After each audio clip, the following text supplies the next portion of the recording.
Assalamualaikum warahmatullahi wabarakatuh. Saya Via Yorma Yunita dengan NIM 190155201066 dengan mata kuliah pengantar ilmu teknologi kemaritiman dan dosen pengampu Bapak Wiwin Kusuma Atmaja Putra. Baiklah, di sini saya akan menjelaskan beberapa hal mengenai ZEE. Yang pertama, apa itu definisi ZEE? ZEE atau Zona Ekonomi Eksklusif adalah zona yang memiliki luas 200 mil yang diukur dari garis dasar pantai.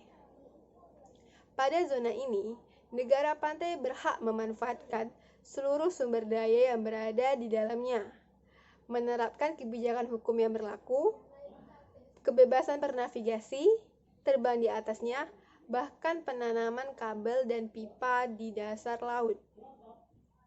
Yang kedua,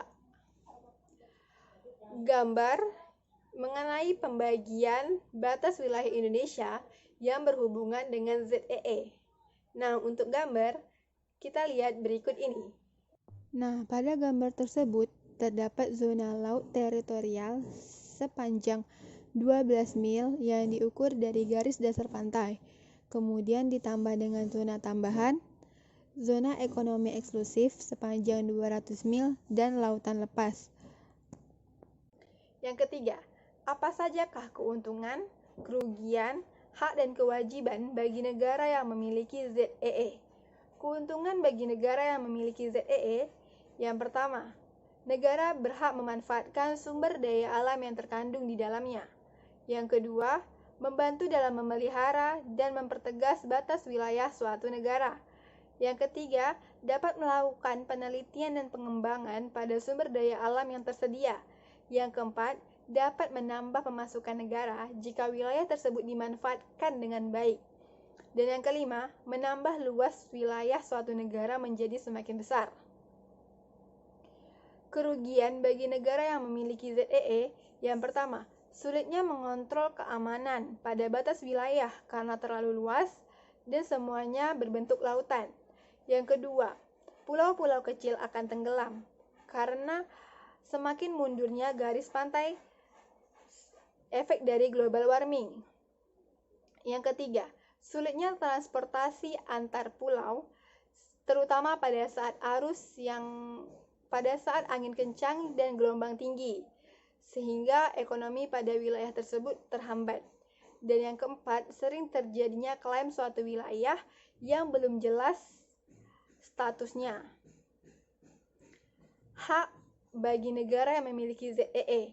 Yang pertama itu hak berdaulat, di mana negara berhak untuk mengeksplorasi dan mengeksploitasi, pengelolaan dan konservasi, baik sumber daya alam hayati maupun non-hayati pada dasarnya, tanah di bawahnya, serta air di permukaannya, dan pengembangan pemanfaatan pembangkit listrik tenaga air, angin, dan arus. Yang kedua, hak yurisdiksi.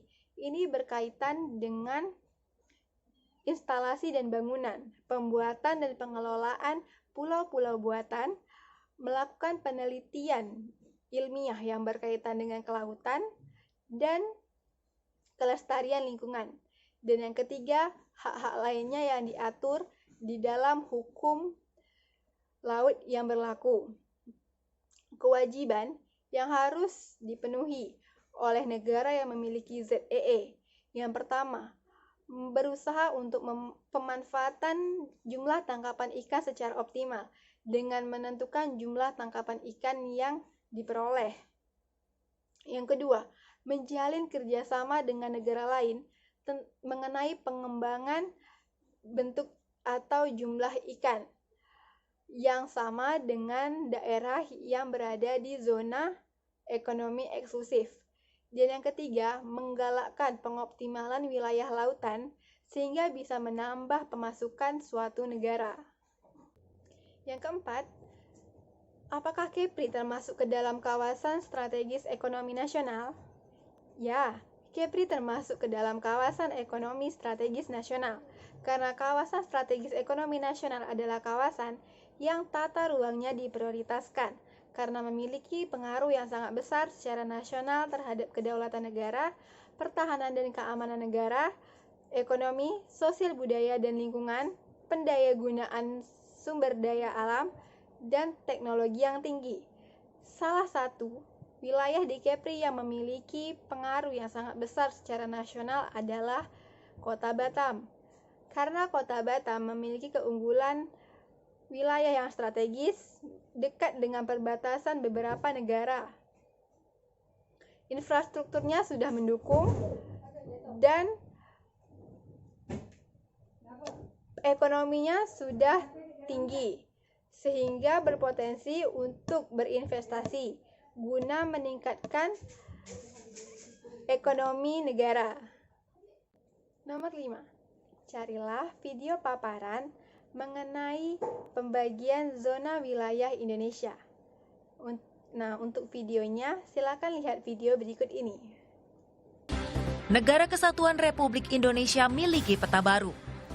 Dirilis Jumat 14 Juli 2017 lalu oleh Kementerian Koordinator Bidang Kemaritiman. Ada 5 perubahan dalam peta NKRI 2017 dibandingkan peta lama. Pertama, batas antara Indonesia-Filipina di Laut Sulawesi. Sebelumnya batas antara Indonesia dengan Filipina ditandai garis putus-putus. Sekarang garisnya menyatu. Artinya perjanjian zona tangkap eksklusif antara Indonesia-Filipina sudah selesai.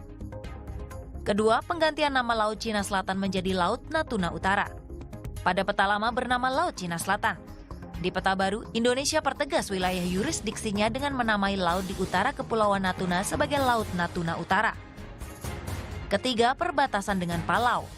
Sebelumnya batas wilayah melengkung dan diberi ruang garis lurus untuk pulau milik Palau. Sekarang ditarik garis lurus dan ditutup hingga menekan sampai sekitar 100 mil. Ini karena batas zona tangkap eksklusif menjadi perairan Indonesia. Karanghelan dan Pulau Tobi diberi ruang 12 nautical mile atau zona perairan. Keempat, perbatasan di Selat Malaka. Sebelumnya zona ekonomi eksklusif antara Indonesia-Malaysia belum rampung ditetapkan. Pada peta terbaru, Indonesia mengklaim ZEE lebih maju menekan ke daerah Malaysia. Kelima, perbatasan antara Indonesia, Singapura, dan Malaysia di Selat Riau. Pada peta sebelumnya tidak ada zona perairan 2 karang kecil di Selat Riau, yaitu South Ledge dan Pedra Branca. South Ledge masih dalam proses negosiasi antara Singapura Malaysia, sedangkan Pedra Branca milik Singapura. Pada peta terbaru terdapat zona perairan dengan alokasi wilayah 500 meter. Perubahan itu memberikan keuntungan ekonomi dalam pengolahan sumber daya alam bagi Indonesia. Yang paling mencolok pada penggantian nama Laut Cina Selatan menjadi Laut Natuna Utara. Kita melakukan update terhadap nama laut di utara Natuna menjadi Laut Natuna Utara, itu disesuaikan dengan nama blok-blok migas yang ada di landas kontinen di bawahnya. Jadi selama ini kan kita media juga sering menyebut istilahnya Laut Tiongkok Selatan. Nah, kemudian kita melakukan riset ya mengenai masalah penamaan laut, dan ternyata dari praktek negara-negara itu kita disarankan menggunakan istilah atau nama sesuai dengan standar penamaan peta internasional. Dengan peta baru, Indonesia kini miliki kejelasan wilayah eksploitasi sumber daya alam, tak hanya sekedar klaim saja.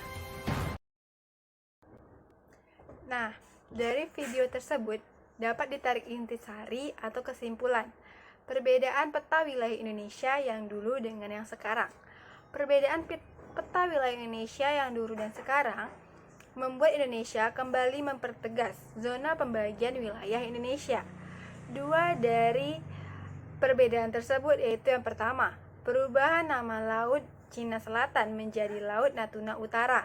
Ini menandakan bahwa Laut Natuna Utara merupakan wilayah yurisdiksi milik Indonesia tanpa adanya campur tangan Cina, sehingga kapal Cina tidak bisa dengan bebas keluar masuk Laut Natuna Utara. Dan yang kedua, perbatasan antara wilayah Indonesia dengan Malaysia di Selat Malaka. Perbatasan wilayah ini yang dulunya masih garis putus-putus, sekarang sudah menjadi garis lurus dan jelas. Ini menandakan bahwa Indonesia telah menetapkan zona ekonomi eksklusifnya dan mengklaim bahwa ZEE ini lebih maju menekan wilayah Malaysia. Dengan adanya hal tersebut, wilayah Indonesia menjadi semakin luas dan jelas tanpa adanya klaim semata. Peta pada bagian laut sering mengalami perubahan, sehingga pemerintah membuat tim khusus yang bertujuan untuk memantau wilayah laut Indonesia agar wilayah laut Indonesia tetap terjaga dan aman. Dengan wilayah Indonesia yang luas dan besar ini, memberikan keuntungan bagi Indonesia agar Indonesia bisa memanfaatkan secara optimal sumber daya laut yang tersedia, sehingga bisa meningkatkan penghasilan ekonomi Indonesia. Terima kasih, hanya itu yang dapat saya sampaikan mengenai penjelasan tentang zona ekonomi eksklusif. Terlebih dan terkurang saya mohon maaf. Wassalamualaikum warahmatullahi wabarakatuh.